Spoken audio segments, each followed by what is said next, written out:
This is episode 442 of Wheel Bearings. I am Sam Abuel-Samad from Telemetry. And I'm Roberto Baldwin from SAE and SAE Automotive Engineering Podcast. Excellent. And Nicole will be joining us in progress, she promises. She said go ahead and start without her.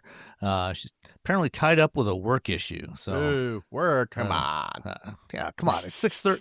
It's after 6:30 p.m. Eastern time on a Friday night. Who's doing work? I mean, it's only 3:30 for me, so. Okay. Well, whatever. So anyway, while we're waiting for Nicole, I had a couple of different vehicles I drove this week. I had a Volvo XC90 B6 that I picked up from the airport when we returned from Mexico last week. And so, this is pretty much like every other XC90, not dramatically different from the XC90s I've been driving on and off for better part of a decade now. It got a mid-cycle refresh, about a year and a half or so ago. So it got an updated grille and refreshed version of the headlights. And then in the interior, they put in a bigger display. And because they didn't really change the dashboard as a whole, previously the display was embedded in the dashboard. Now it sits out just in front of the dashboard so they could fit it. And it's got the latest version of Volvo's Android-based infotainment system, which is good. It works, boots up reasonably fast. All the stuff works on there. You can download apps on it, and it still has support for CarPlay and Android Auto. The B6 version of the XC90 is kind of the middle of the range for the XC90 lineup. So the base model is the B5. So all the XC90s are all-wheel drive now. So there's the base B5 is a 2-liter turbocharged 4-cylinder 48-volt mild hybrid. At the top of the line, there's the plug-in hybrid, which has a turbocharged version of that engine and a 18.8 or so kilowatt-hour battery pack down the center tunnel, and an electric motor, like 140-ish horsepower electric motor on the rear axle to make it a plug-in hybrid. And then the B6 is in the middle. So it has the turbocharged version of the engine, but it does not have any of the hybrid stuff. And it's all-wheel drive. It's rated at 295 horsepower, 310 foot-pounds of torque. It'll do 0 to 60 in about 6.5 seconds. So it's reasonably quick enough. It does all the things that XC90s have done for a long, long time. And it does it just fine. It's a handsome vehicle. It's not particularly outlandish in any way. It's very Swedish. It's very Swedish. Yes. Very restrained, refined. It looks good. But there's nothing about it that is likely to be too offensive to anybody either. It's a 3-row crossover, but the third row is on the tight side.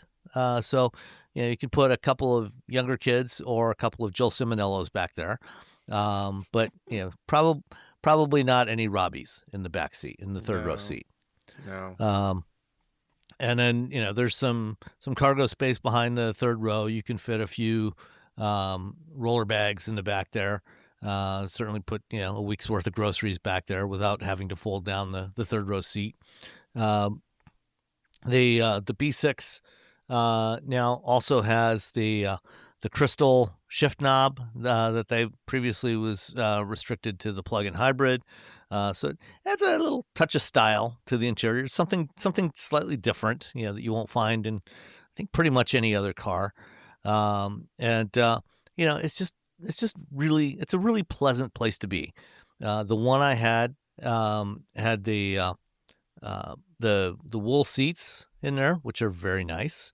They're very comfortable. They're very supportive. It's just a great place to spend time.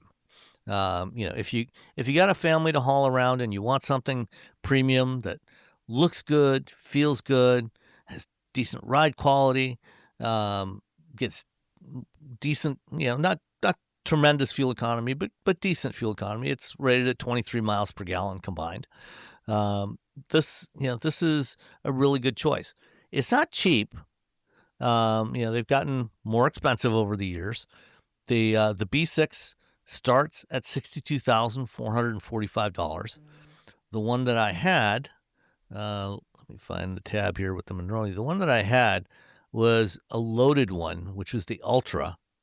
And so it had all the stuff. It had, the Volvo Pilot Assist system and the 22-inch wheels, which you don't really need that. The air suspension system, the Bowers & Wilkins premium sound system, which is $3,200. Sounds really good. Is it $3,000 worth of good? I don't know. But it's a really beautiful place to spend time. And the total suggested retail price on the Monroney came to $80,445. Yeah.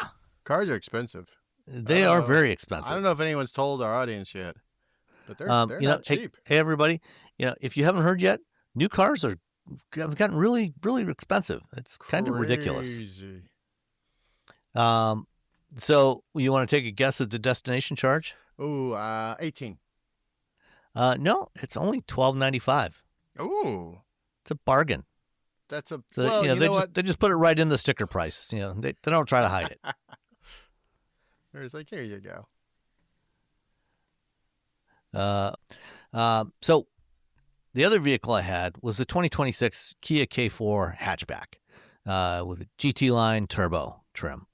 And when I first drove the K4 back in late 2024, I was really impressed with it. I liked the way it drove, pretty much liked everything about it, except for the kind of the design of the back end of it. I wasn't crazy about the rear three-quarter It's view. a little weird. It's a little unusual. It's like a bunch of stuff it feels like a couple things thrown together, and they're like, ta-da! And you're like, are you guys okay? Are you okay over there? What's going on? Yeah. Has the rear end styling team talked to the front end styling team recently? But apparently, when it came time to do the hatchback version, they had proper communications, or they just had the people that did the front three quarters of the car just finish it off at the back. And I think they did a fantastic job. I really like the K4 hatchback. And all that I just said also applies to the EV4, which unfortunately we're no longer in line to get. Yeah. We were supposed to get that. That was the compact electric sedan. Womp, womp. Yeah. And even before they shelved their plans to bring the EV4 to the U.S. market, for some reason they were only going to bring the sedan version. They were not going to bring the hatchback, which is sold overseas. And I think it should have been the other way around. I think they should have brought the hatchback instead of the sedan. Yeah. As it is, we're not getting either one now. But so the K4 hatchback, I think, is a really good looking little car. Actually, not that little. It's a decent size. This is their competitor to like Civic and Corolla, and various other things. And the hatchback, is kind of like a little mini station wagon. Yeah. So it's got, long roof. So it's not like the Civic hatchback, which is almost the same profile as the sedan. So it's a fastback profile. This has kind of a longer roof, a more vertical rear end, and it looks really sharp. And, I drove it around. The GT line turbo has a 1.6 liter, 4-cylinder turbocharged engine. Hello, Nicole. Hello. Sorry, first work, and then my computer was mad at me and wouldn't cooperate, but I am here now. Sorry, guys. So which work was it? Was it Nick harassing you? It was Nick harassing me. In fact, it was Nick. Just tell Nick, you got more important things to do on a Friday night. I got to tell Nick that I just can't be doing job stuff. I have podcasting to do, for crying out loud. Come on. I know. He's such a taskmaster. He is. All right. Well, welcome. I was just starting to talk about the Kia K4 hatchback that I drove. Okay. And like I said, I really like the way this car looks, and I also really like the way it drives. So, with the hatchback, or with the GT line with the turbo 4-cylinder, it's about 190 horsepower, and it's a 8-speed automatic transmission. So it's not, this is not a competitor for like a Civic Si. It's not a hot hatch. It's quick enough. It'll do 0 to 60 in like mid 6-second range, which is good. It's fairly responsive. Not as responsive, as say a similarly sized EV might be, but it's responsive enough. Because it's got the 8-speed automatic instead of a CVT, it feels a lot more pleasant to drive than say the base. The standard engine, which is a 2-liter naturally aspirated 4-cylinder with a CVT. The GT line turbo, I think, is much more fun. It's surprisingly roomy.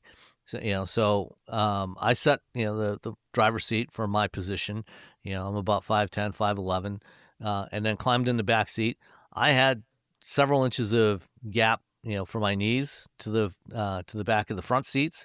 I had, decent headroom, gap, to headroom. The only issue is kind of, especially in the back doors, the roof line kind of curls over a little bit, for the door opening. But then once you get inside, it's carved out. You have plenty of headroom when you're in the car.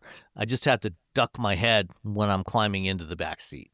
But once I'm there, it was fine. I could easily stay back there for an extended period of time. I would not be uncomfortable. And even with the headroom it's got, the seating position in the back is not like a real low seat. You're sitting fairly up, so it's not knees up in the air, which is also helpful. So it's very comfortable to sit in. Front seats are good. A lot of the bits on the dashboard look very familiar from other recent Kias, like the EV9.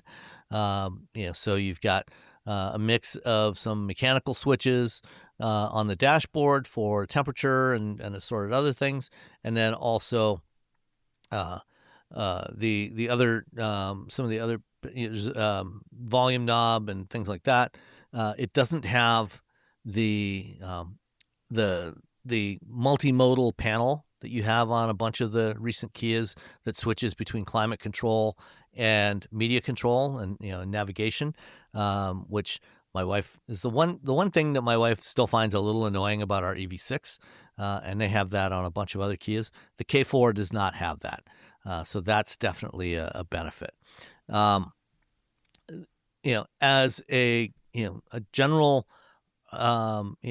commuter car. If you don't need something to go off road, and come on, let's be honest, most people don't need to go off road. If you just want a car to get to work, get to school, whatever, do the things you got to do, something like the K4 size is actually a really fantastic choice.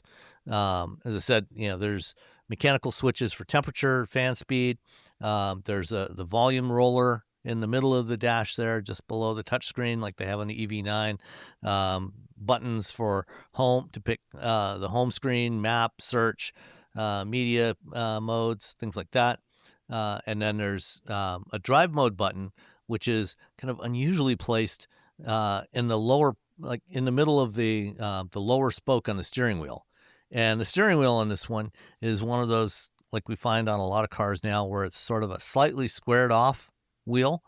So it's not square, but the top and bottom have been flattened. And if you actually go through and measure everything, you find that what they've done is it's not so much that it's been flattened. A better way to think about it would be if they heated it up so it softened and then pulled from the top and bottom corners out a little bit. So basically creating a larger aperture so you can see the instrument cluster. So it's less obstructing of the gauges that are directly in front of you. So it opens up that little window to the gauges. On the downside, though, is that like the EV9, it's basically got the same panel, the same display panel that's in the EV9. So you got a 12.3-inch gauge display in front of you. There's a 12.3-inch touchscreen off to the right in the center. And then in between those is another panel for some of the climate control stuff where you can select if you want it to blow on your feet or on your face or both, or the defoggers. And that falls right in the steering wheel is right in the middle of your sight line for that part of the panel there, which I thought was strange on the EV9. It's strange on some of the other cars that they're doing it on. But other than that, ergonomically, the rest of this car is really good. The one that I had has, let's see, what do they call it? The exterior is what they call interstellar gray. It's basically a dark gray. The interior is labeled as black, but I think, let's see, is this? Oh, so yeah, okay. So this is I had the GT line red interior color package. So it's not all red. What you have is on the steering wheel, the center airbag module is red, and then the inner portion of the top part of the steering wheel is red. And then there's red accents in the door cards and the seating area. So most of the seat is black, but then red on the surfaces that you actually sit on, which it looks pretty cool. It's a cool look. I like it. In the back seat, there's also vents for the backseat passengers and a pair of USB-C charging ports. There's a Qi wireless charging port in the front of the center console, a couple of big cup holders with the thing that Kia has been doing for a few years now, where the cup holder can adapt to the size of what you're carrying. So if you've got a giant water bottle like my wife likes to have, there's a portion of the cup holder that basically rotates around into the side portion of the console. So you get a nice big opening for those big giant water bottles. But if you've got a narrower bottle or a cup or something like that, you just press a button and that thing flips around. And so it'll retain your smaller items as well. So it's rated at 28 miles per gallon combined. I got about 27 on my mileage loop that I did the other day. And all in, let's see, the GT line starts at 28,790. The one that I had, grand total came to 32,770. Guesses on the destination charge? 11. 1095. Robbie beat you by $5. It's Oh, $11.95. oh man. Very close, very close. So yeah, I like the K4. I've liked the K4 since I first drove it, and the K4 hatchback is just, it kind of perfects the formula of the original K4 sedan because it looks better, has more cargo space in the back, and it's a good car to drive. I liked it. I drove it too, and I thought it was good. Did you know you can support Wheel Bearings directly? Head to patreon.com/wheelbearingsmedia, and you can become a patron today. Your contributions will help fund the platforms and tools we use to bring the podcast to you. And exclusives and improvements are already on the way thanks to your generosity. So if you want to be part of an automotive podcast like no other, head to patreon.com/wheelbearingsmedia. We've updated the Wheel Bearings merch store, and now there's a whole bunch of new choices, new colors, new styles, t-shirts, sweatshirts, hoodies, hats, mugs, travel mugs, stickers, aprons, tote bags, you name it. You can get your Wheel Bearings merch at shop.wheelbearings.media. Go check it out. That's shop.wheelbearings.media. All right.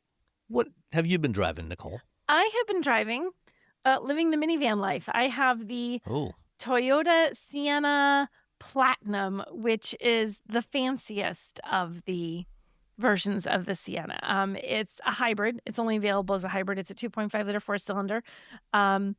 It has 245 horsepower. It's fine. It gets good fuel economy. It's estimated at 35 city, 36 highway. It's not a plug-in. This is just a straight-up hybrid. And, I've never been a big minivan fan, but they do have their place in the world. The things I thought about that I Which noticed. is everywhere. But you know what? They're just I mean, if you got a band or you got kids, absolutely. Or they're if you have perfect. like I know people who do show dogs and they love it because you can Yeah. fit these huge amount of stuff in like the dog crates that are giant can slide in or there. if you're and stuff. transporting rescue dogs across the There great you go, Wild West. transporting rescue dogs. But I do find, I always find. You have friends who want to go somewhere. Well, but here's the funny thing. So if I drive like an You don't want to F-250, lift some things too high. great big like truck, right? And the truck's big, like more cumbersome. Somehow it feels less bulky to me than a minivan. Minivans just have this like cumbersome kind of ho thing. I don't know. I I'm feel like not a it's- many fan. It's me. That It's not sounds the like minivan, that it's sounds me. like a mind thing. I just don't need it. And like they all have the very long, like the dashboard that really goes like, it's very, the windshield is very, very long. Like you can't reach where the dashboard meets the windshield because it's so far. It just feels like I'm driving something huge. I don't know why. But despite the fact that I don't like minivans as a whole, this is a good minivan. Like I like it's comfortable. It's very quiet. It has tons of storage. I do like this. So you have so many cup holders. It's amazing. I forget that they just love cup holders in minivans. There's 2 up in the front and then there's 2 more up in the front. There's spaces to put your, water bottle. Your wife would be happy. You can put your water bottle on the side of that. There's a huge space under the center console, not like that you lift up for storage, but just a flat storage space that you could easily put like an entire tote bag underneath there. But it's great because truly especially if you're using this and you've got kids, which you probably do, you always have stuff in your hands. You're always getting in the car with stuff. You've got something. You've got a paper a teacher handed you. You've got something. You've got, someone's shirt that they took off for no reason. You've got your keys. You've got your wallet. You've got random snacks, the rock they handed you because now you have to treasure this. What do? You can throw everything in there. I love this little space that they have there. It's nice and easy to access, and it does have a little lip to the edge. So if you put stuff that's small in there, it's not going to go like careening out under your foot the first time you take a corner. So utility-wise, minivans are fabulous. Like they really do. They do everything that you want it to do for a family. You can get the second row. You can get captain's chairs. So you got seating for 6, math, 1, 2, 3, 4, 5, 6, 6, Up 7. to 7. I think, 7, if you up get to the 7. second row bench, yeah. So if you get the bench, you get 7. Ridiculous amount of But like cargo real room. seating, like Yes. real, like you can actually sit in the third row. You type can seating. sit in not the- like that's a the thing. SUV third row. You're like, oh, okay, well, SUVs third rows let me are stick hard my to get knees to. in my chest. Yes, they're hard to get to. Your knees are in your chest. The getting to them, like around the rears, the second row seats is always a little cumbersome. You can get to these easy. You can walk right between the captain's chairs. Kids can practically walk like standing up just because of how the car is situated. It has a nice low floor, so you can easily lift stuff up into it. Utility-wise, these things they knock it out of the park. It also has a 12.3-inch infotainment touchscreen. You've got wireless Apple CarPlay and Android Auto. There's, I think, 7 USB ports. So they're all over the place. So it doesn't matter where you're sitting, you're going to be able to charge your stuff. And it is a comfortable and quiet ride. And I don't think you can underestimate how important that is when you have kids, because there is nothing worse than getting a kid to finally nap in a car only to have some loud noise outside your car wake them up, or a random bump in the road wake them up. When you want your kids to sleep and you're in the car, you want your kids to sleep. And this lets Are your you kids saying stay that it asleep. might not be a great idea to transport your small children in a Ram TRX? Probably not. You could, but I don't think it would go well for you. I don't think it'd go well for you. Because I remember when my kids were little and there would be like some random pavement that would vibrate through the wheels. You get that road noise, and suddenly the baby that you've been waiting to fall asleep on your road trip is like, ah, and you just want to stab yourself in the eye with a fork. Like it's terrible. So I appreciate that this is comfortable. It's quiet. It has storage. It has all little things that you need for just family life, and it looks good. It actually is a nice interior. It doesn't look down market. And you making a minivan, it's the thing with some SUVs. There's SUVs that you can get that are very fancy, right? That have seating for your whole family. But there is always the risk that you have a family and they get the weirdest things. Kids, I don't know, they find sticky stuff everywhere they go, and you don't even know what the sticky stuff is. You're like, what is this stuff? Like, I don't know, where did it come from? Don't know that either, but Have yet you, like, it's in the that's the car. thing is you're traveling through life as an adult, and you're like, my hands are rarely sticky. Right? But as Somehow, a child, everything is Unless like, I'm no eating matter where ribs. you are. Right, You well, put them yeah. in a sanitized concrete room with nothing in it. You put them in there for 5 seconds. They turn around, hands are sticky. Right. Yeah. And what is it? You don't know. I Can think you I think they find- just ooze it out of their It just skin. oozes- Yeah, it just comes they out of their ooze skin. stickiness. So yeah, so it's nice to have an interior on a vehicle that looks nice, that feels nice, and that doesn't feel like something that you're afraid to have your kids in. Like, they're gonna make a mess of your car. They're gonna be hard on it, but this car is gonna survive it. It's not one of those that you're gonna have it, and after 2 weeks you're gonna look and say, I made a terrible mistake. My beautiful interior is stained and a mess and sticky and gross forever. It's easy to clean this. So in fact, I got it. It was right after the one snowstorm we had that dumped about 2 feet of snow down where my car comes from. So the guys drove it up here, and when he opened it to clean it, there was was trying to get it all tidy. Some of the salt/sand/water snow dripped along the side of the door. And when that dries, it creates not sticky, but this horrible crusty mess that can actually ruin leather on a car because it's got salt in it. And I went inside and got a wet paper towel, and it wipes right off. And you have no idea that it's there. That's the kind of durability you want in a car, that you can put that Yeah. caustic, drippy water that gets on your car during the winter, and it just is like, no problem. Did the Sienna you have the built-in vacuum cleaner in the back? I did not check for the built-in vacuum cleaner. I didn't open the back because if you open the back, Sam, there's so much stuff. Dirt, sand, salt, wet, everything. If I open the back, I'm going to wear it. I'm sorry, I wasn't willing to do that. I didn't need to. I was unwilling. Fair enough. I know they do offer a built-in vacuum. Yes. Like it tucks into the left rear corner in the cargo area. I have and- have seen that before, and it's fabulous. It's great. It's great for soaking up all those Cheerios and assorted other detritus that the little ones leave around. One of the times that I had this, a different time where I had the Sienna, it was fall, and I got things at the farmer's market. I didn't realize quite how gross the bottoms of everything I got was until I took it out and I looked at the back. I'm like, oh no. And I used a little vacuum, cleaned it all up. It was perfect. So apparently the Sienna has 18 cup holders. 18. So and that means in the 6-seat configuration that you had with the captain's chairs, you got 3 cup holders for every person in the car. Yeah. I love this. I like love having this. lots of drinks. I will typically have at least 2 drinks on my desk. I'll have a water and something else, and then occasionally I end up with 3 drinks, and I will drink them all. Like, I won't finish one and start the other. I'll drink them all at the same time. Well, and that's the thing when you're driving too, you have the drink you start with, right? And you have for me, that would be a Diet Coke. And you have the Diet Coke and you drink almost all the Diet Coke, but there's a little bit left. And then you go in someplace and then you realize your Diet Coke, there's a little bit left in the car, it's no longer drinkable, but you got a new Diet Coke. But then you bring it in. Where do you put that old little bit if there's not a trash can next to you? You can now relocate it to a less convenient cup holder, leave it there until you're See? near a trash can, and you can take Genius. everything out. Because you don't want the cup just rolling around the floor, because if you leave it anywhere on the floor, you're going to step on it or your kids are going to step on it, thus increasing the sticky we mentioned earlier. So it needs to remain in the cup holder, even if you dump out that little bit of soda or whatever. So Nicole, on a typical road trip, by the time you get to your destination, how many cups of Diet Coke residue do you typically have in your car by the time you get there? Well, there's normally 2 Diet Cokes in my car at any given time. 2 is normally my minimum.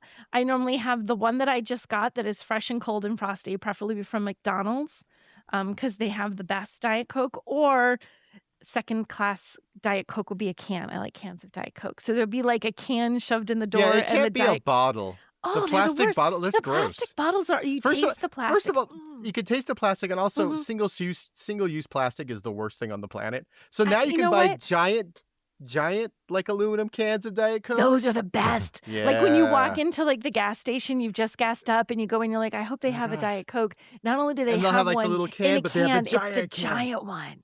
Yes. Yeah. I've complained about the little cans. Sometimes on the drive programs, they have the coolers at lunch, and they have like the half-size cans. Oh, the and little every baby time, ones? The big ones. I Every like time the little baby what is- ones. It's just no, enough. I'm like, it's like a little, what is this? It's like a little snack. Like I'm already No. drinking too much Diet Coke, so I'm It's wrong. gonna bring it It's down. a little bull. bit. I'm like, no, this is.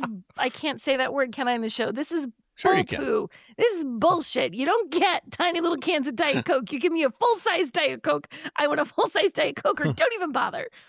So, yeah. I've always hated Diet Coke. On the rare occasions God, how are when we I even actually drink a friends? Coke, I prefer to drink like regular Actually, I prefer to drink Mexican Coke from a bottle, full sugar, no corn syrup, none of this corn syrup stuff.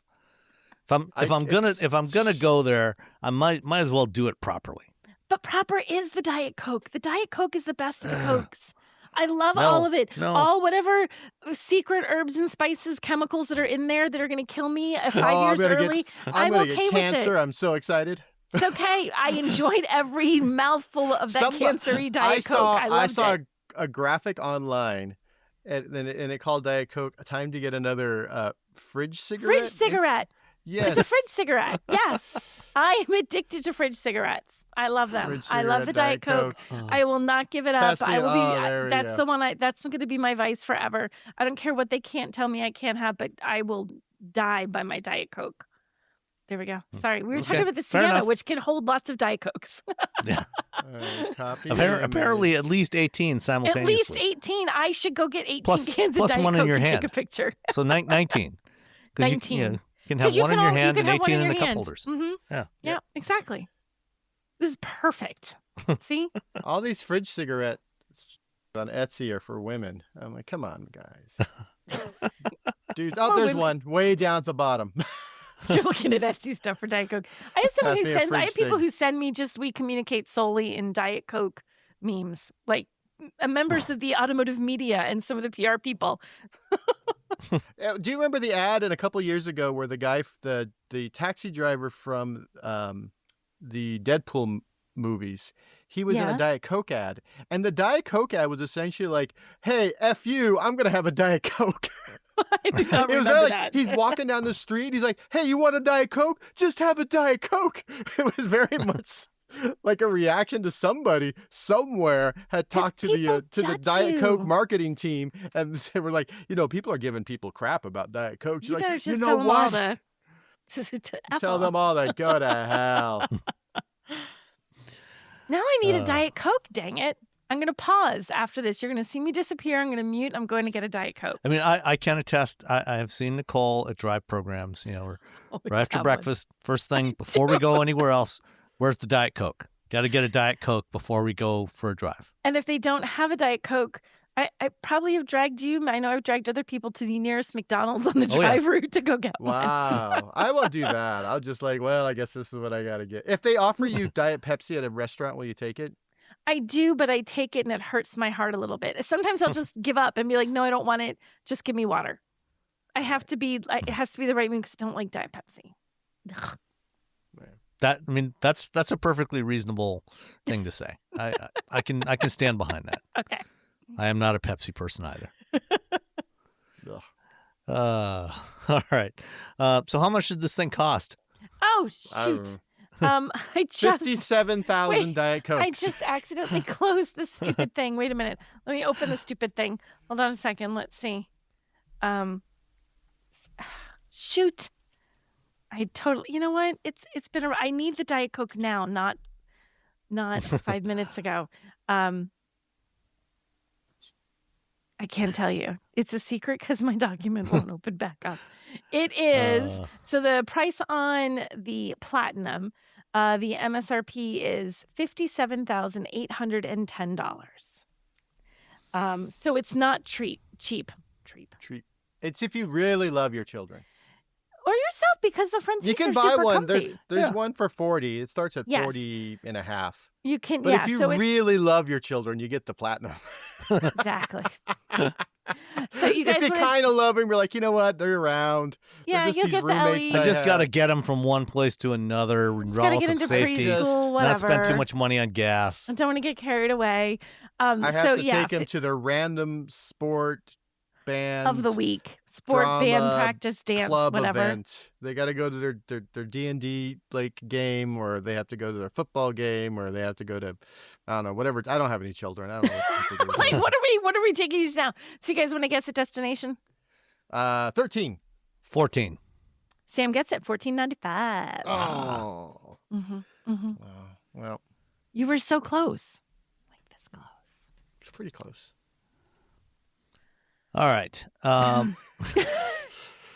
everything. All I can think about is the diet. I just bought 35 Diet Cokes yesterday at Costco. So 35? Well, they come in a big giant thing of 35 at Costco. Oh, really? I don't know why. Okay. Maybe it's 36. I don't know. They're just a big pallet of Diet Cokes. And I'm like, I guess I better buy a pallet of Diet Cokes. And I mean, they used to come in like 6-packs and 12-packs. And so I would have That's thought it would be Costco. some You multiple can't- of 6. it's Costco, so you have to get a bunch of them. But I also buy like the vegetable drinks. Wait. Oh, you have caffeine free? What's the point?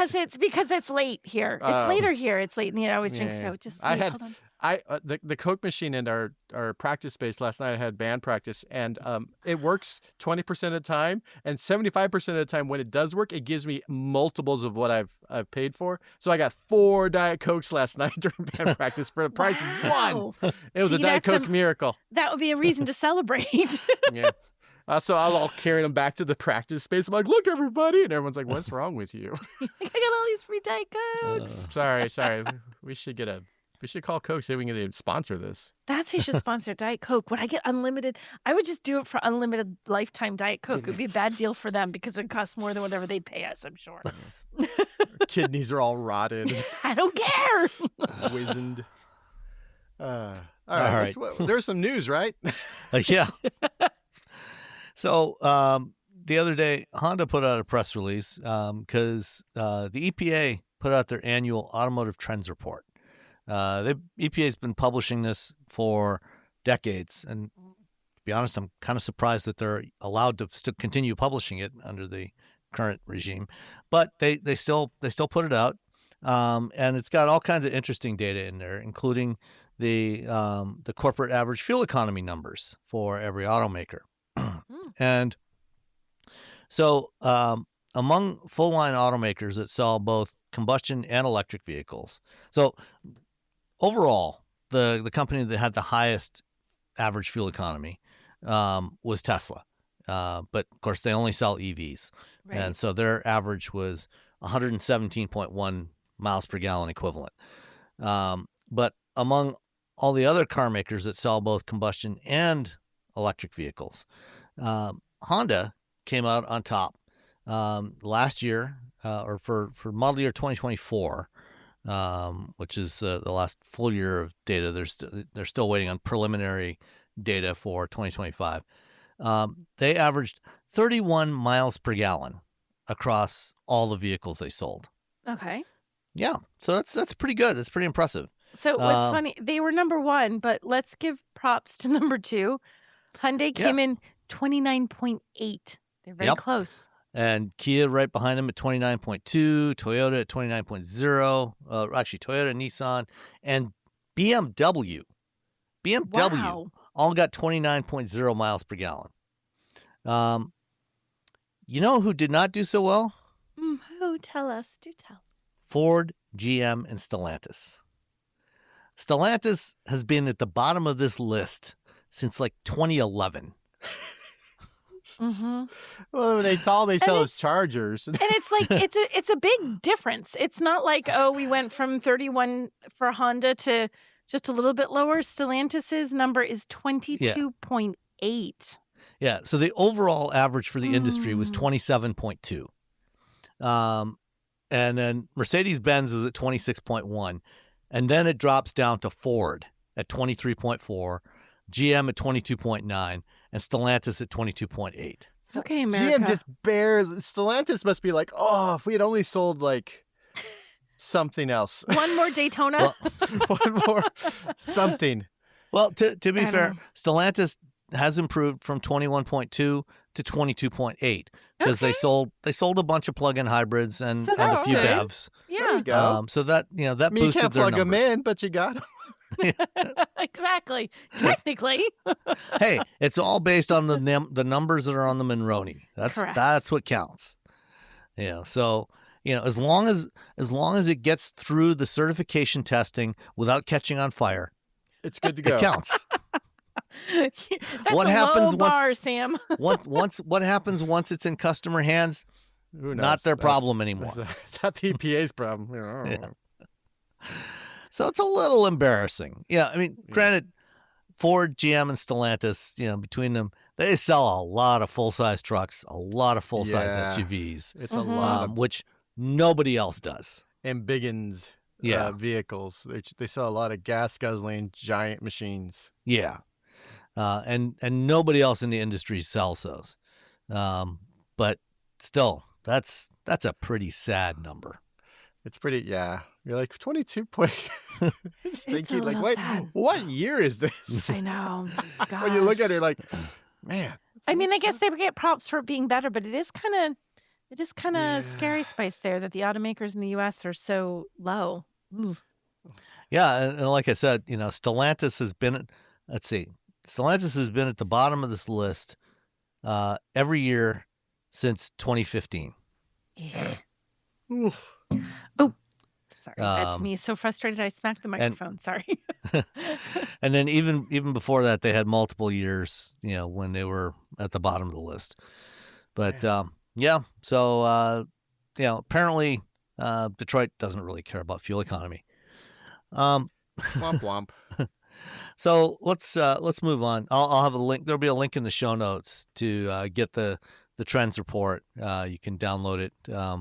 At least until somebody in Washington figures out that it exists and wipes it from the internet. They'll just flip it so like it'll be like America. Yeah.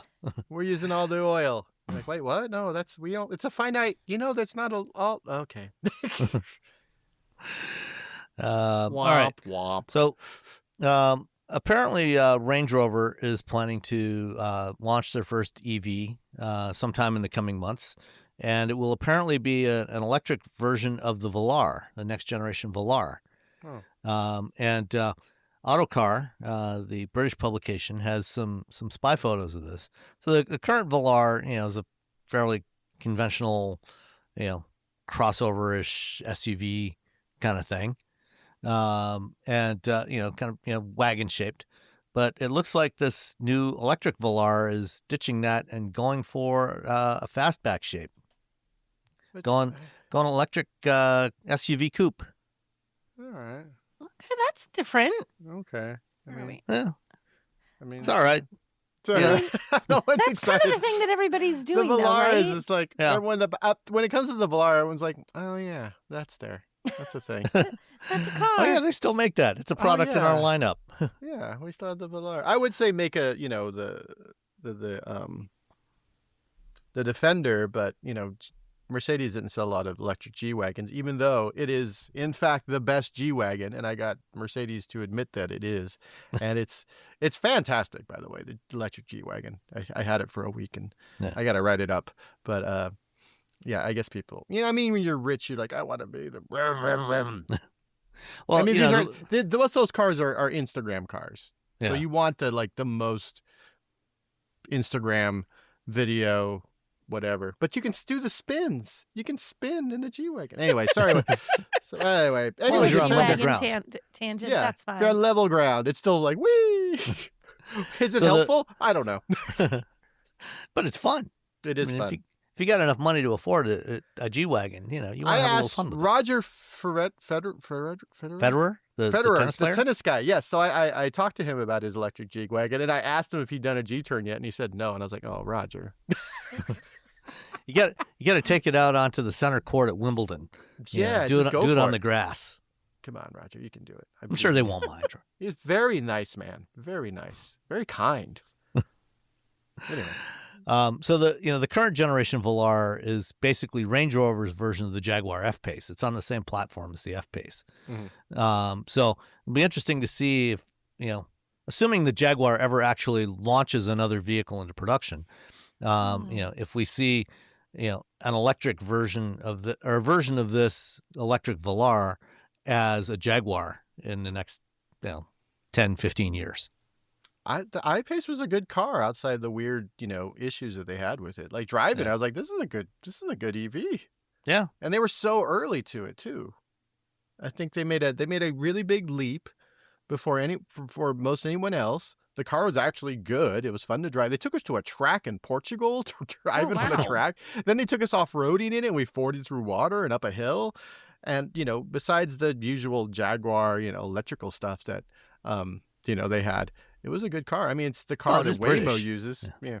I mean, it's Although it was British. built in Austria, but Oh, well, then they should have been fine. yeah. Oh, well. I mean, it worked. Yeah, like you said, it works fine for Waymo. Yeah, works fine for Waymo. It's a good car. I like the car. Yeah. It's it's Jaguar. Yep, it's Jaguar. So Toyota. Do you guys remember the Celica? Yeah, Yes, I was just talking to someone about that today.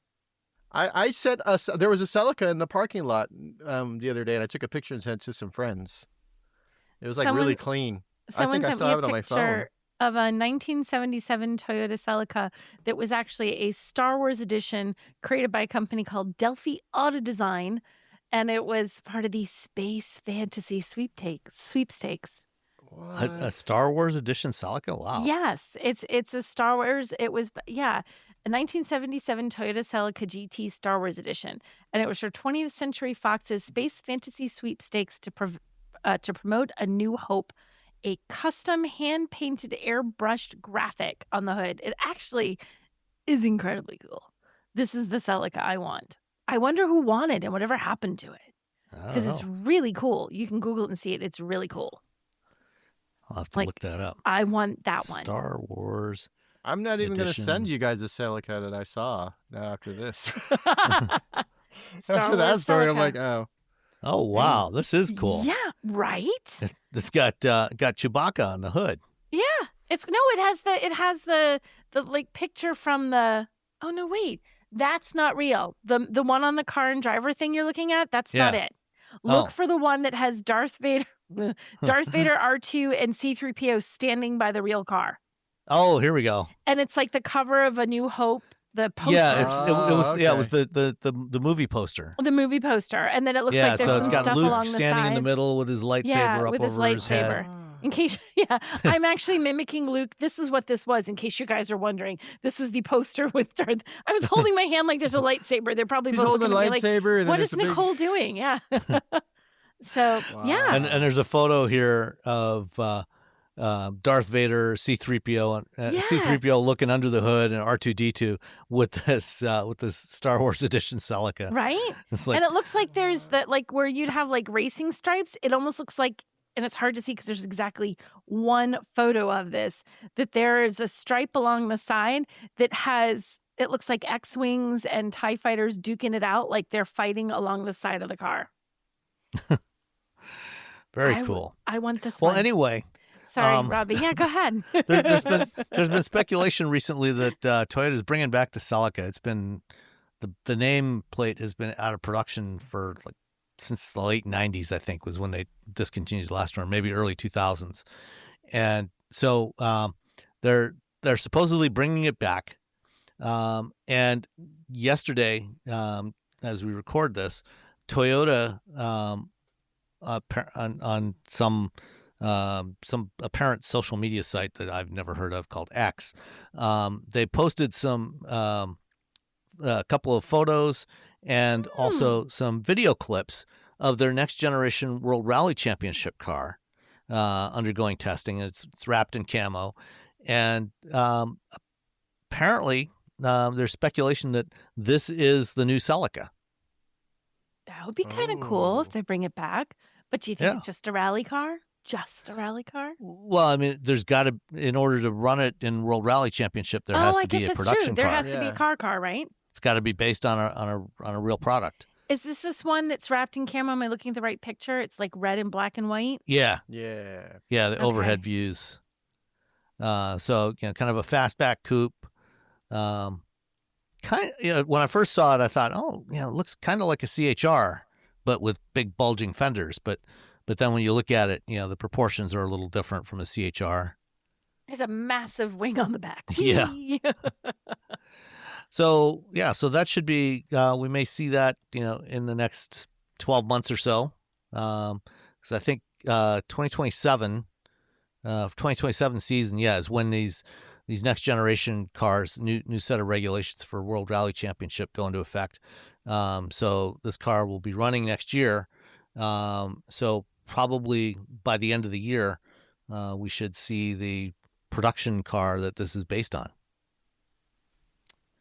All right. So the Nissan Pathfinder has been one of Nissan's better selling vehicles in North America.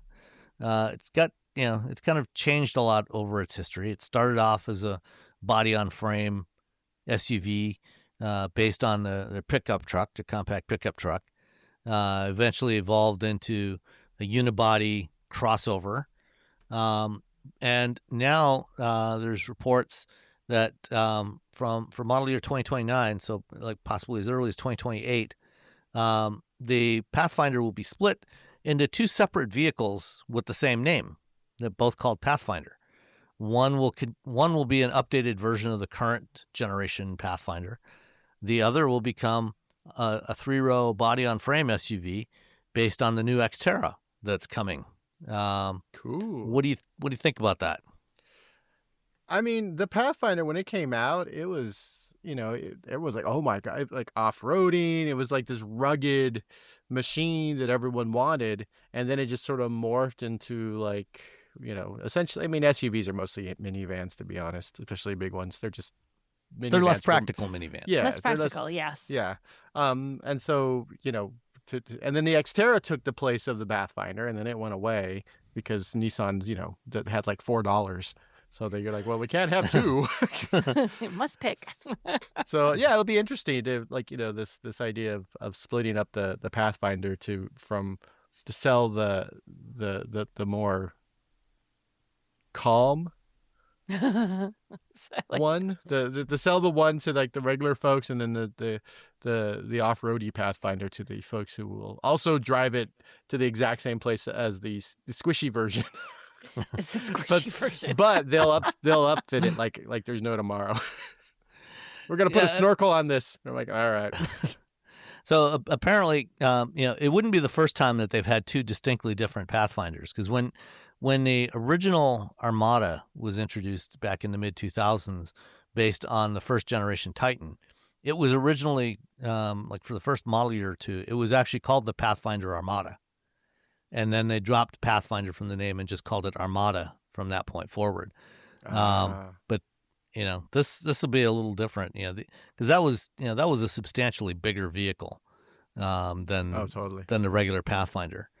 So it'd be interesting to see what they do with this, to kind of take the Pathfinder back to its roots as a body on frame off-roader. Yeah. By the second generation, the styling was already like, meh. Yeah.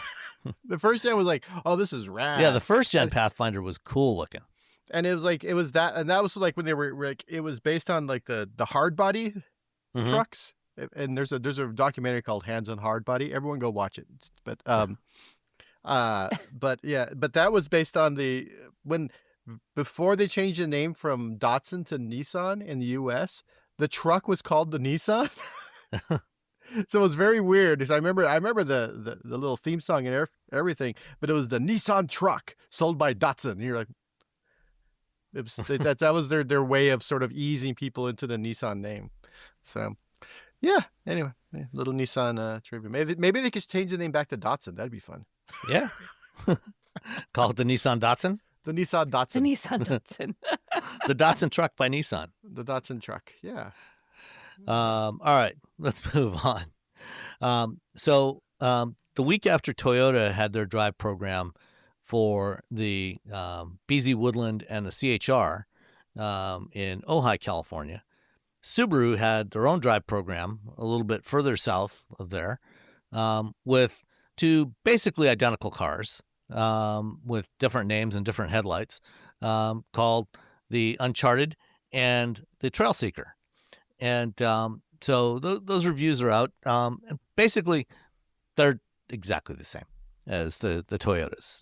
They drive the same because they are the same vehicles. But there are a couple of distinctions. First of all, the CHR is only being offered in a dual motor all-wheel drive version with 338 horsepower. And Subaru is actually offering a single motor front-wheel drive version of the Uncharted, which you can't get from Toyota. Which is weird for Subaru, by the way. Everything 'cause- is all-wheel drive except for the BRZ. Yeah, and now the Uncharted. And now But the all-wheel drive Uncharted will have a little more range. It'll have 308 miles of range, and it'll have a lower starting price than the CHR, starting at $34,995 plus destination charge. So it'll be Subaru's least expensive EV, and then for the Trail Seeker, which is basically an electric Outback, that one is also cheaper than its Toyota equivalent. The Trail Seeker starts at just over $40,000, so it's about $5,000 cheaper than the cheapest version of the BZ Woodland. Which is weird. But Yeah. you know what? That $5,000, you can buy so many dogs for your Subaru. I know. So many. You can do Or so you many can buy a dog couple of things. dogs. You can get a couple of dogs and a lot of dog toys. Yeah. That too. I get That's those another little option. things so the dogs don't scratch the interior. I was thinking the They go car in the- protectors. That's yeah, actually the what I little was car thinking. protectors. So to put on your doors, And the to put little, on the like- seat. Yeah. Yeah. You got To the give them yeah, little you put all things so that they stuff can't to- scratch everything up. Yeah. Yeah. That's Yeah, what you do with the extra money you Subaru, save. get the Subaru and the dogs that come with it. So, I haven't seen specifically what equipment is on the base version of the Trail Seeker compared to the BZ Woodland. But, it does have the same all-wheel drive, 375 horsepower setup as the Toyota. So the important parts are identical. I've seen some photos from some of the reviews. The Trail Seeker did not have the all-weather floor mats in it, so maybe the base version doesn't come with the all-weather floor mats. I mean, you can buy a really go to nice set of WeatherTech. all-weather floor mats for a couple $100. If you go to WeatherTech, anytime you buy anything from WeatherTech, WeatherTech's really the only thing keeping magazines going. You open any automotive magazine, literally like half the pages are WeatherTech ads. So go buy some WeatherTech stuff, I guess. So if you're interested in an electric, slightly off-roady wagon, probably get the Trail Seeker. Yeah. Better value than the Toyota. Mm. All right. So apparently this year, union workers at Stellantis will not be getting a profit sharing check for that's a the first time since the company, since the company merged, since FCA and PSA merged to become Stellantis. No profit sharing checks at Stellantis because Stellantis lost like $26 billion last There year. weren't So profits to share. Just come here. All the Stellantis workers are at home, and a guy just comes in. He just starts picking things up that looks expensive. He's like, "You got any rings? You got any Yeah. Hey, the profit sharing goes way, backwards. buddy, both ways. You each owe us $5,000. But my grandmother gave me that ring. Yeah, that's probably good. Well, see you next year. yeah, Stellantis reported a net loss of 22.3 billion euros. Due to 25.4 billion euros of unusual charges. I love how they describe that. Full year unusual charges. That's the miscellaneous you put on your own tax return. It's like when you look at your bank statement, you're like, what the hell is this? And it's just like codes and letters, like five. Yeah. Mm-hmm. You become Columbo trying to figure out, like, okay, the date, like, what was I doing on that date? And you realize it's like some stupid thing that you bought, like, or something you pay for all the time. You're like, oh, just the name is weird. Okay, Russ always does Kickstarters for games that have Aw. the weirdest names, and then he forgets about it because Kickstarters, you do it today and you pay for it in whenever the heck the thing. Yeah. So all And of a sudden 3-4 it's years like, later, something right, shows up in the mail. It's like, and it'll be the weirdest names because it's some like pirate game, and it's like ARG Media. I'm like, what is this? Like, I don't even. I'm like, Russ, did you buy something? He's like, oh yeah, it's a Kickstarter I bought like 8 years ago. That's my digging through trying to figure out what random charges are. I got a $209 like credit from Ticketmaster the other day. Why? And I'm like, what the hell is this? This is from tickets that I sold in September. They didn't pay me until a few days ago. Wow. The show's already Wow. happened. The show happened in September. I probably sold them in August, to be honest. So I sold them A in little bit August. slow. The show happened in September. I just got my $200. So yeah, I should charge him like a convenience fee for that. Yeah. Oh, there you go. That should work both ways, definitely. Yeah. Anyway, that sucks for the Stellantis employees, though. Yeah. I mean, at least, Ford and GM, even with their losses, I think they're still getting profit sharing checks. Yeah. But yeah, that does suck.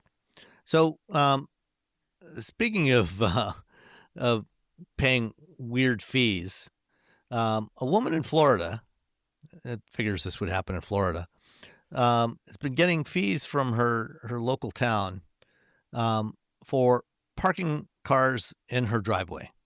So, I mean, this is a common thing if you live in a neighborhood with an HOA, homeowners association. Mhm. But this is not an HOA. This is in Lantana, what? Florida. Apparently, you're not allowed in Lantana, Florida. You are not allowed to park cars on your lawn at all. All right. And so, they have 4 cars in the household, her and her kids. They each have a car, and they need them to get to work and to school and everything. She owns the home. She's not a renter. And so the way, and the diagram they show here from the Institute for Justice, which was trying to defend her, shows the 4 cars parked side by side in the driveway, and the 2 wheels of one car are slightly on the grass, which apparently in Lantana is illegal. And it's a $250 a day fine for parking your car with wheels on the grass, which is just insane. And so that's awful. Yeah. So she has now racked up fines of $165,000 while they've been fighting this. Oh my God. Yeah. And because her house is at the corner lot of a 4-way intersection, so it's not practical to park one of the cars on the street. Wow. This is Talk insane. about petty. That is so petty. There's This is That's just HOA ridiculous. level insanity. Mm-hmm. Yeah. It's Wow, this poor woman. yeah, this is nuts. And they took it all the way to the Florida Supreme Court, and the Florida Supreme Court refused to hear the case. Why? Because they Jeez. technically broke the law, or not broke the law, broke the rules. So Yeah, I mean, the Institute for Justice representing Mrs. Martinez said in court that they were trying to get the egregious fines reduced under Florida's excessive fines clause. But the Florida Supreme Court recently refused to hear the case. The senior attorney, Ari Bargel, told CBS News, 6-figure fines for parking on your own property are shocking. The court's refusal to hear Sandy's case is a disservice to all Floridians. And I agree, this is ridiculous. If you live somewhere that charges fees like that, it's time to get involved in politics and start running these people that make these laws, running them out of town. This is insane. $165,000 in fines for never parking gonna be on able your to own pay that. property. Yeah, that's ridiculous. Yeah. All right. Continuing along, a new research study from University of California, Santa Cruz found some interesting results. That they did this in simulation. They were simulating autonomous vehicles, and they found in the simulations that if you put someone in the scenario holding up a sign, you could fool the autonomous vehicle driving logic to ignore the rules. So they simulated this, at a crosswalk. Had a crosswalk in this scene where you're supposed to stop, and they put someone in the scene holding up a sign that said "Proceed." And when they did this, the system just drove right through the crosswalk without even stopping. Wow. So what it thought it was, did it think it was like a, what am I trying to say? Like a road sign? Yeah. Yeah. So it's, it's reading as if it's a road sign, so, they called this command hijacking against embodied AI. So basically, when you're Wow. using, a camera centric system like this, it's trying to read the text of signs, and, it doesn't, at least the system that they were testing, I mean, this is certainly something that can be overcome. If you're aware of it, you can put things into the software, that, would, should be able to get around this. Certainly a human would know that, hey, this is not legit. Right. And in fact, the attack didn't succeed every time. It depended on, they had to do it certain ways. Like when they did it with black text on a green sign, it was unsuccessful and the car did stop. It didn't process it. But when they put white text on a green sign, which is actually what you typically find on highway signs. Yeah, that's a highway sign then, those colors. Yeah. Yeah. It assumed that it was legit, and it just carried on right through the crosswalk. Wow. So, there's still a lot of things. This is one of the reasons why we can't rely entirely on end-to-end AI systems for this type of thing. And I think, I can't remember if I talked here on the show about what NVIDIA announced at CES in June. They announced their new end-to-end AI driving model called Apple Mayo.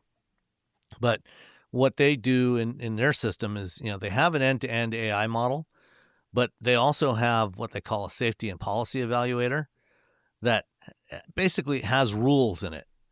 And if the AI model tries to do something that violates those rules, then they have basically a complete secondary automated driving system that is more rules-based, and it switches over to using that. So in a situation like this, I would think that hopefully what it would do is the safety evaluator would say, no, that's wrong. Use the output from the classical model instead of from the AI model. Right. Somehow, well, yeah, you know what? They didn't somehow figure out to say, if somebody's trying to mess with things, make sure you default to this so you don't get faked out, basically. Yeah. Well, this is the issue with literally any system, is that no system is hacker proof. Nothing. Everything can be compromised. Everything can be hacked. Everything can be, which, it's just somebody said, hey, what if we just held up a green sign with white letters? It's kind of like social engineering for AI. Yeah. Yeah. Yeah. So it's the idea that every time some military grade, that's not a real thing. Whenever someone says military grade security, that's not real. That's not that's not a thing that's real. Whenever, if you get pitched anything that says military grade security, turn around and walk away. Yeah. Run. I don't think walk is the right thing. Run away. Yeah. Run away very quickly. Just hit report spam, block sender. Yeah. So it's the idea that these systems can be confused, hacked, taken over. I mean, this is going to be, the more these systems are going to be used, the more that people are going to figure out how to get around them. And if you follow InfoSec in any real way, there is some really interesting ways people have gotten around systems over the years. That, I mean, the idea that you could read what's on a hard drive via sound is something that some That's Israeli security researchers have been doing. This is 10 years ago. Mm-hmm. So you could figure out, just because they could hear the hard drive moving. If you could hear the hard drive, you could recreate what the hard drive's writing. Yeah. Oh my gosh. One of the interesting things that I heard recently was about Wi-Fi. Using Wi-Fi to detect the presence of someone in a room, or something moving around in a room, because, as basically bags that are 70% water, humans interfere with radio signals. Our bodies interfere with radio signals, and so by looking at the Wi-Fi signals and seeing how the signals fluctuate as somebody moves around a room, you can figure out what they're doing. Mm-hmm. Wow. There's nothing if you There's nothing more terrifying than becoming an infosec reporter, because the first 3 months you're like, I kind of know what's going on, and then around month 4 you're like, oh dear, oh my god, wait, what? Oh no, and then by month 6 you're like, yeah, nothing's real.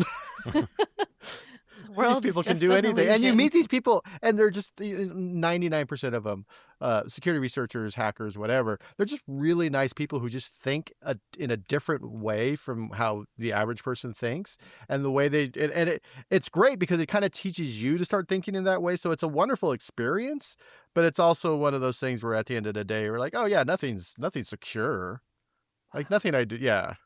So you become paranoid like me. They all turn into Robbie. That's what they happens. all turn into Robbie, which is not great, to be honest. Yeah, you definitely don't want to get too deep into security. It will make you feel very sad.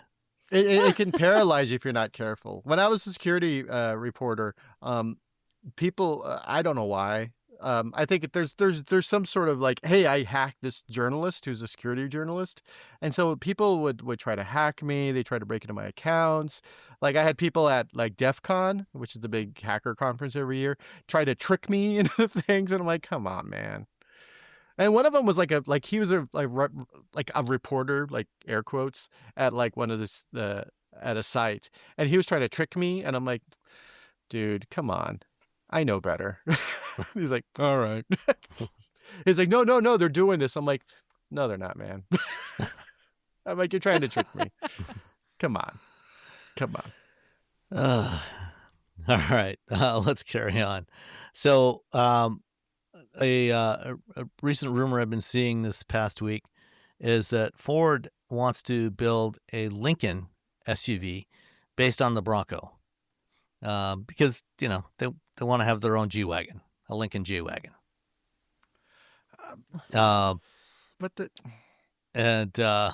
So on the Utopian, Brian Silvestro wrote a piece, said Ford's rumored Bronco-based Lincoln sounds like it might be the Lincoln Blackwood all over again. Oh, the Blackwood. The Blackwood was not great. It was just like, hey, what if we put some pinstripes on a truck? Boom, luxury. That was the Black. Well, pinstripes. So the cab was basically a standard F-150 crew cab, except it only had 4 seats inside, no bench in the back seat, and it had the front clip from a first-gen Lincoln Navigator, and then it had this tiny little bed on the back that had a hard flip-up tonneau cover and side-hinged doors for the tailgate, and it was lined with aluminum or stainless, might have been stainless steel, some sort of metal, and it was carpeted, and it was shallow. It was stupid. Because they didn't want you to see the hump for the rear tires, the rear wheels. So they so instead of giving you that space, they just squeezed it all in. So, yeah. So it's like a teeny tiny little bed that you don't want to put anything because it has carpet for some reason. Like it was basically a big trunk. I mean, it was actually a very nice, very large trunk. But it didn't have the tonneau cover, so it wasn't like you could like get into the trunk as like you couldn't put like people back there to like hang out unless you like sat at the very edge. It was just weird. Yeah. It was a weird thing, and I think 4 people may have bought it. Yeah. So I had Gemini do a rendering. There's a link in the chat, Nicole, if you haven't looked at it yet, of a Bronco with basically the front end styling from a Nautilus and the wheels from a Nautilus Black Label. I don't see it. You can click on the drive link that's right next to the Utopian link. And I got it. D15. I see it. Thank you. It's kind of cool. Kind of cool. Like no one should sell it. No one should buy this. But somebody would, and it's kind of the ridiculous of this is ridiculous, but also kind of amazing. I swear those wheels are almost the wheels they have on the exact Lincolns, don't they? Yeah, well, Probably. that's what I told it to do. I uploaded a picture of a Nautilus Black Label and said, and put these wheels on it, and because originally it had made the wheel arch extensions black, and it's like if you're gonna do a Lincoln, it's not gonna have black wheel arch extensions. They're gonna be body color. Definitely. Like on a G-Wagon. And it kind of has a G-Wagon vibe to it. You know what? It has a vibe. Like, I don't hate it. I don't hate it, Sam. I don't hate it. If they built it like that, they might sell at least 3 or 4 of them. 3 or 4. I mean, maybe 5 even. They did sell like 3,400 Blackwoods. So, it could probably sell at least as well as the Blackwood. There you go. Yeah, I mean, it's There not you the go. worst thing that they've done, Yeah. but It's I not mean, the worst thing they've done. the current crop of Lincolns are very I'm just sad. As long as they had such a great run for like 5 years, like everything they were pulling out, like this is amazing, and then they're like, hey, hold my beer. It was strange, right? Well, they Like, started almost- doing this nonsense with the touchscreen controlled vents. And as long as they don't put that in the Bronco, Literally, if they just got a regular Bronco and just slap the Lincoln logo, like didn't change anything else, just slap a Lincoln logo and make the inside a little bit prettier, I'd be like, that's fine. All right. Speaking of premium off-roaders, Rivian has launched a new department called the Rivian Adventure Department, or what we like to call RAD. That's good. That's a good name. Okay, guys. I'm gonna give someone a high five at Rivian if I ever talk to them. It literally says that. Or what we I thought you were just being sarcastic, Sam, with your description. No, that is literally what it says on this That's literally page. what it says. Or what we like to call rad. It literally says that right on the site. I missed that initially. High five. Listen, Toyota has TRD, which is turd. Turd. Which is yeah. So this is, rad you is want a definitely TRD truck? better. You're like, yeah. Can you scrape those letters off the side so it doesn't say turd? So basically the point of RAD is to, as they say, should we push this further? The answer is always yes. So, this is kind of going to be their AMG, their M division, their TRD Pro. So, Yeah. The high-end versions of Rivians. The off-roady, high-end, whatever. Okay. Rad. I mean, that's kind I of do- cool. I think it's neat. Yeah, I do like the color scheme. There's an R1S here. It's with the green and yellow and red and white. Yeah, that's pretty dope. It's actually really cool looking. Yeah. Yeah. Those I would, if that was offered, I would buy that. I bet a lot of And people would. if that was offered, and now we're Rivian rich. I am not a Rivian's again. I think I've said this before. It's the Patagonia. Yeah, It's the Patagonia. That's an apt description. Yeah. but you might be able to afford a used Rivian. There you go. Maybe. Yeah, maybe. Maybe that's the way to go. Maybe I should look. Yeah, Like how much do used An Rivians go R1T? for? Yeah, That might look be up a nice. used R1T on Auto But Trader. or I somewhere. just get angry about the vents though.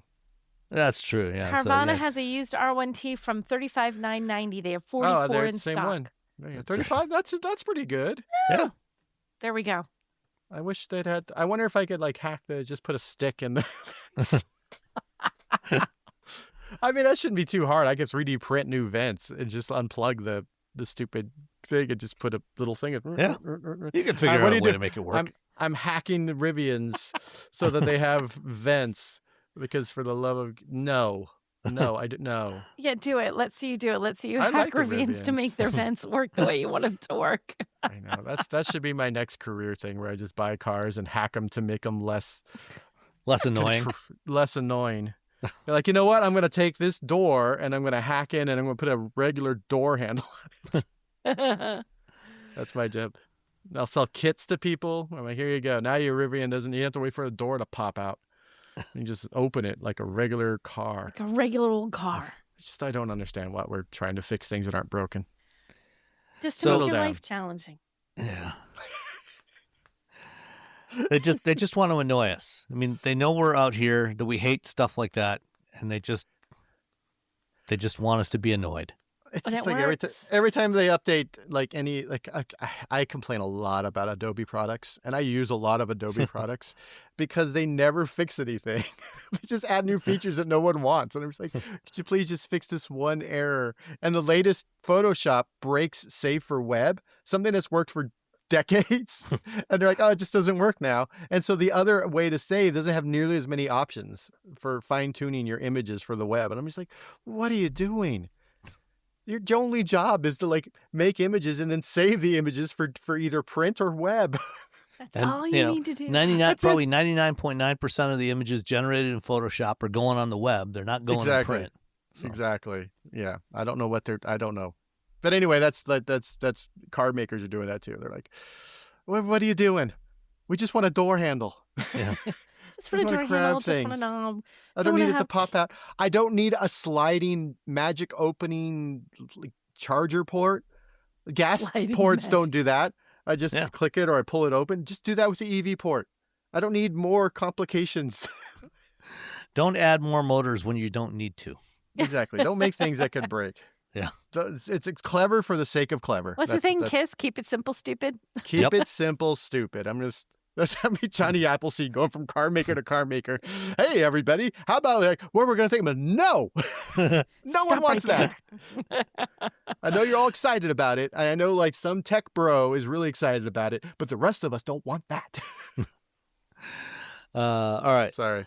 So It's the middle You of the know- day. you know- I'm all hopped up on caffeine. Sorry. I'm used to these are you usually morning should have things gone for me. with the caffeine-free Diet Coke like Nicole did. Caffeine-free Diet Coke. Yeah. See, there you go. I just had a Cheers. little baby Diet Coke earlier today. A giant one. There's not very much left in this since we sat down. So you know how I like to complain about Toyota's 4-cylinder engines not sounding very good? Oh yeah, they're Yeah, very loud. Well, compared to some engines, they actually sound great.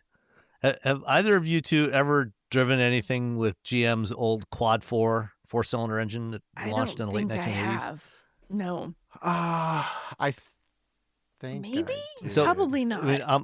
I mean, I remember reading about this thing before it came out. You know, it's like everybody was all excited. Oh yeah, GM's going to do a new twin cam 4-valve per cylinder 4-cylinder engine for their smaller cars. You know, finally going to have something to compete with the best Japanese. European engines and Japanese engines. Yeah. And then they introduced the quad 4, and it was not good. In fact, it was pretty damn awful. Oh, GM. They put Um, it in everything. Oh yeah, you know, it was originally developed for Oldsmobile to use, and Olds did a couple of really cool concepts called the Aerotech. You know, so it was basically this really aerodynamic kind of a race car, and they put a high performance turbocharged quad 4 in there, and they used it to set all kinds of records. AJ Foyt used it to set a closed course land speed record with it. You know, went like 260 some miles an hour around the Texas World Speedway. And they set all kinds of records with this thing. But when they actually put it in production cars, it was a really, really unpleasant experience. It was a 2.3 liter 4-cylinder. When they first launched it, it had no balance shafts, so it was kind of shaky. So it's just jumbled around in the engine bay. Yeah, and they You put a milkshake in there. You're like, I'll be back. They used instead of a timing belt, they used timing chain to drive the camshafts, which is actually good for durability because timing belts typically last about 50, 60, 70,000 miles, and you got to Yeah. replace them. And if you But don't, you're adding rigidity to that. You don't have any. yeah. Yeah. But the reason why most companies use timing belts to drive their camshafts is they're a lot quieter, and Yeah. yeah, so it was noisy, it was harsh, and it took like 7 or 8 years before they finally fixed most of the problems with it. Oh, that's a. Yeah. When my first job out of college, I was working for Delco Moraine, part of GM's parts division, working on ABS systems, and it was a project that I wasn't working on, but I got a chance to drive the prototype one time.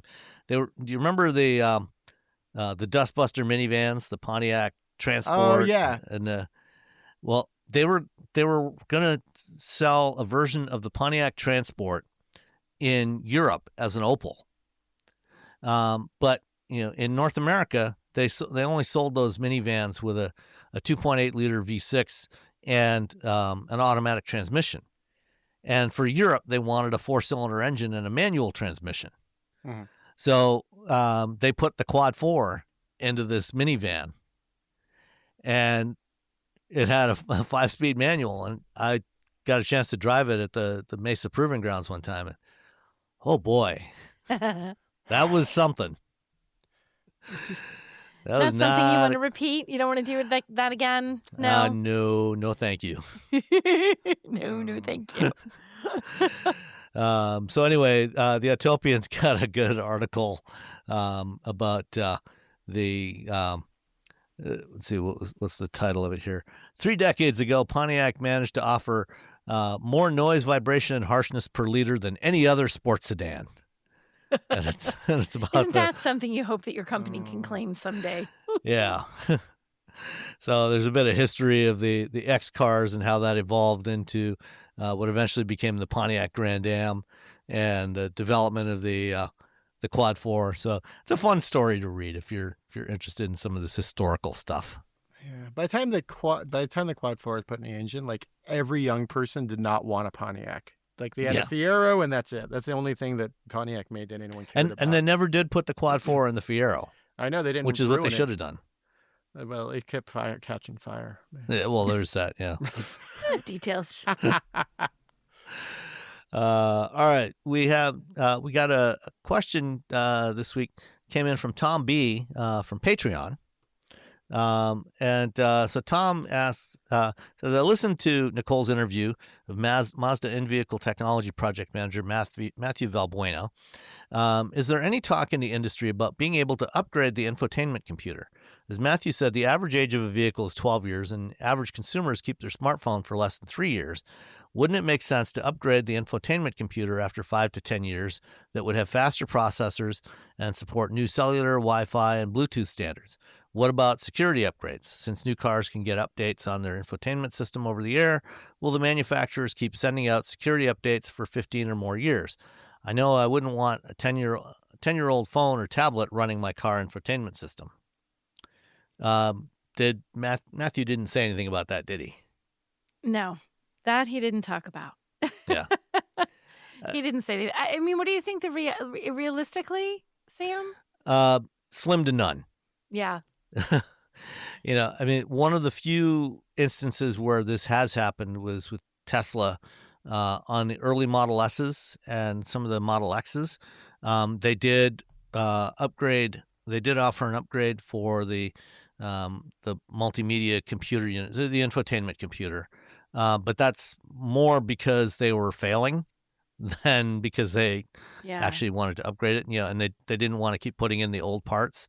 So they had upgraded it, but they were having a lot of warranty claims with the original ones, and so they did replace a lot of those, and they did offer, even for ones that hadn't failed, they offered an upgrade to customers for, I want to say it was like, $1,000 or something, or $1,500. It was not cheap.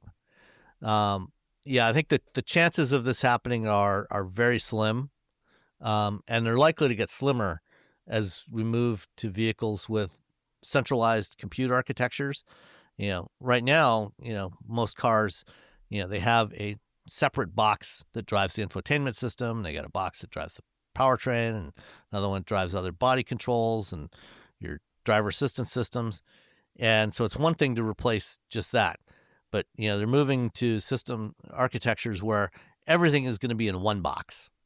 And that's going to be a real expensive box to upgrade. Yeah. So, and it's a big difference between sending you a downloading stuff, whoosh, through the air, as opposed to bringing your car in and physically putting something in your car that has to now work in your car and be connected in your car and not make any mistakes about and not have any issues with. And make sure that the new thing works with the 10-year-old, everything else. That seems like that would be a big ask. Yeah. So, I mean, realistically, for stuff like that, you're probably going to get, software updates for at best maybe 5 to 7 years. And then after that, it's basically going to be static, which is kind of what you get with an iPhone. I was gonna say your phone does the same thing. There's a point where it gets old enough that they say, okay, guess what? We don't support it anymore. You're going to have apps that stop working because the apps are designed for newer generations of stuff, and they aren't making it backward compatible with older iPhones. So it happens with an iPhone at a certain point too. Yeah. Just a little easier to buy a new iPhone than it is to buy a new car. But yeah, that's true. Although we even now we're used to driving older cars that have older systems in there. At some point in the life of a car, it'll just become static. Mm-hmm. Yeah. I mean, my 2014 BRZ doesn't, I mean, the infotainment thing, I can plug a phone in and it'll play the music. It doesn't have CarPlay or anything, but I can pick forward and backward. Yeah. I can go forward, I go backward. I could just, but that's pretty much it. So I just plug my phone in and use that. But it also has a CD player, so I can listen to CDs. A CD player. It does have a mapping software, but it doesn't really do anything. And it's based on an SD card. So if I take the SD card out, yeah, everything. So it just has. Oh, I remember having a navigation system I messed up at a program once because the SD card wasn't right. Take that out and put that in, and I did. And then it wouldn't read anything. And they're like, well, everything we need is on that navigation that you can't access. I'm like, so other plans? You got one printed out on a piece of paper? Mm-hmm, exactly. Yeah. Can you print something for me? Thanks. All right. Well, that's all we've got for this week. Thanks, everybody, for listening. And we'll be back next time. Bye. Everyone. Bye.